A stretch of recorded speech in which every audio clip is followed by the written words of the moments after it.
আসসালামু আলাইকুম বন্ধুরা, আমরা সকল কলিগ মিলে ছোট্টখাটো একটা পিকনিকের আয়োজন করেছি। তো সেখানে রান্না বান্না চলছে।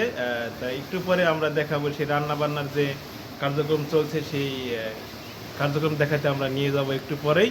আপনারা ভিডিওটা দেখতে থাকুন। তো এই হচ্ছে পাখির স্থান। তাই দেখতে পাচ্ছেন এখানে কিন্তু এই চালটা দিয়ে দিয়েছে অলরেডি, সেটার নাড়াচাড়ার কাজ চলতেছে।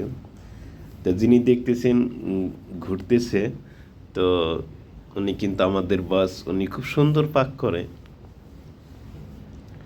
তো ওই মাঝে মধ্যেই কিন্তু আমাদের এখানে এই আয়োজনটা চলে।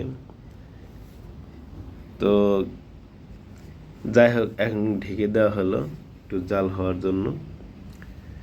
তো এই বসের হাতের পাক যারাই খাইছে, আমার ধারণা তারা কিন্তু ভুলতে পারবে না তাকে। তার হাতের পাক খুবই সুন্দর, খুবই সুস্বাদু, খুব যত্ন সহকারে কিন্তু পাক করেন। এবং ফ্লোর মেনটেন্যান্সের ক্ষেত্রে কিন্তু খুব সুন্দরভাবে তিনি মেনটেন করেন, সবার মন রক্ষা করে। তো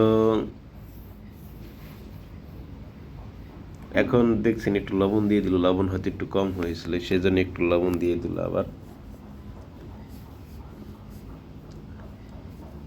তো এই বসকে আমরা যত দেখি ততই কিন্তু মুগ্ধ হই। উনি কিন্তু কন্টেন্ট ক্রিয়েটর, খুব সুন্দর কন্টেন্ট করেন।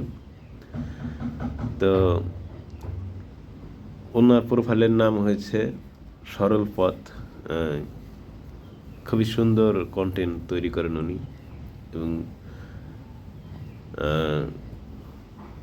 সভ্যতার বিষয় নিয়ে উনি বেশিরভাগ ভিডিও করেন। এবং ফেসবুক কন্টেন্ট ক্রিয়েটররা কীভাবে কন্টেন্ট করলে বা কোন নেমে কন্টেন্ট করলে এগিয়ে যাওয়া যাবে বা সফলতা আসবে, এই বিষয়গুলো নিয়ে কিন্তু উনি বেশি কন্টেন্ট করেন। সবাই ওনার সরল পথ আইডিটি ফলো করবেন। তো দেখছেন লবণ কিন্তু দিচ্ছে, এখন মনে হয় দেওয়া শেষ। আমরাও নেড়ে চেড়ে দেখছি আবার।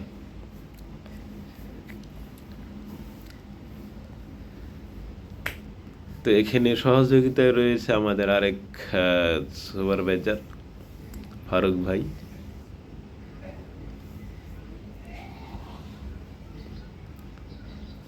তো যাই হোক, পরিশেষে পাক শেষে কিন্তু খাওয়ার ইন্তজাম চলছে। এখানে সবাই কিন্তু খাচ্ছে, দেখতে পাচ্ছেন সবাই কিন্তু সারিবদ্ধভাবে বসে খাচ্ছে। তো সবাই কিন্তু খুবই প্রশংসা করছে, খুব সুন্দর হয়েছে পাকটি। তো ভালো থাকুন এই পর্যন্ত বন্ধুরা। আসসালামু আলাইকুম।